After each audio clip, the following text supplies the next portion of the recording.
ஸ்ரீ குருப்யோ நமஹ. தெய்வத்தின் குரல் இரண்டாம் பகுதி 70வது தலைப்பு. புராணம். வழிகள் பல, குறிக்கோள் ஒன்றே.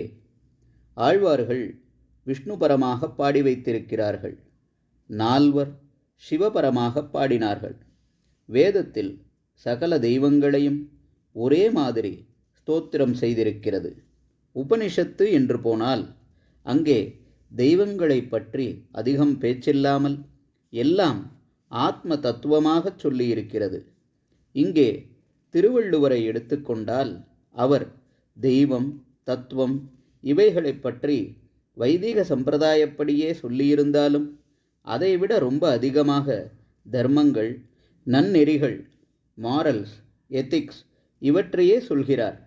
இன்னொரு பக்கம் திருமூலரை பார்த்தால் அங்கே சுவாமி பக்தி என்பதை விட பிராணாயாமம், தியானம், தாரணை, சமாதி இத்தியாதி யோக சமாச்சாரங்கள்தான் நிறைய வருகின்றன. இப்படி ஒவ்வொன்றும் ஒவ்வொன்றை சொன்னால் எதை எடுத்துக்கொள்வது என்றால் எதை எடுத்துக்கொண்டாலும் தப்பில்லை. நாம் எடுத்துக்கொண்டதை நடுவிலே விடாமல் அதையே நம்பிக்கையோடு பிடித்து கொண்டு போய்கொண்டிருந்தால் முடிவில் எது பரமார்த்த சத்தியமோ அதையே அடைந்து விடுவோம். ஆரம்பத்தில் இவை வேறு வேறு வழிகளாக தோன்றினாலும் முடிவில் எல்லாம் கொண்டு சேர்க்கிற இடம் ஒன்றுதான். தேவர் குறளும் திருநான்மறை முடிவும், மூவர் தமிழும் முனிமொழியும், கோவை திருவாசகமும் திருமூலர் சொல்லும் ஒரு வாசகம் என்று உணர். இதே மாதிரி சிவமகிம்ன ஸ்தோத்திரத்திலும் சொல்லியிருக்கிறது. புஷ்பதந்தர் என்ற மகான் கந்தர்வராக இருந்து ஈஸ்வர சாபத்தால் பூமியில் விழுந்தவர் என்று சொல்வார்கள். பரமேஸ்வரன் மகிமைகளை பற்றி சொல்கிற ஸ்தோத்திரம் அது.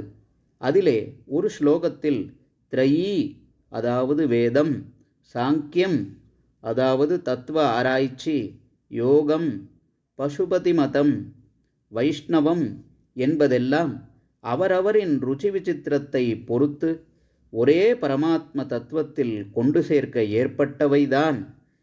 எந்த நதியானாலும் ஒரே சமுத்திரத்தில் போய் விழுகிற மாதிரி என்று சொல்லியிருக்கிறது. இங்கிலீஷ்காரர்கள் இதே சமரச திருஷ்டியில்தான் ஜெஹோவா, ஜோ ஆர் லார்ட் என்கிறார்கள். பைபிள் தோன்றிய இஸ்ரேல் பிரதேசங்களில் இருந்த ஹீப்ரு, செமிட்டிக் மத சுவாமிதான் ஜெஹோவா. கிரீஸ் முதலான தேசங்களில் இருந்த ஹெல்லனிக் மதத்தின் கடவுள் ஜவ். ஜூபிட்டரின் இன்னொரு பெயர்தான் ஜவ்.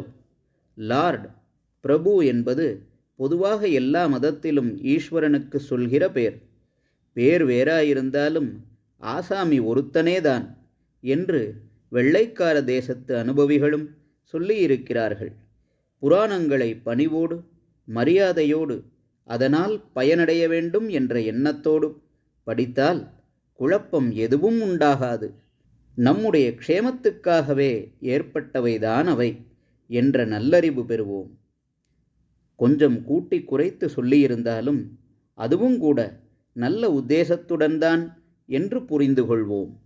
ஹரஹர சங்கர, ஜெய ஜெய சங்கர. தெய்வத்தின் குரல் மேலும் ஒலிக்கும்.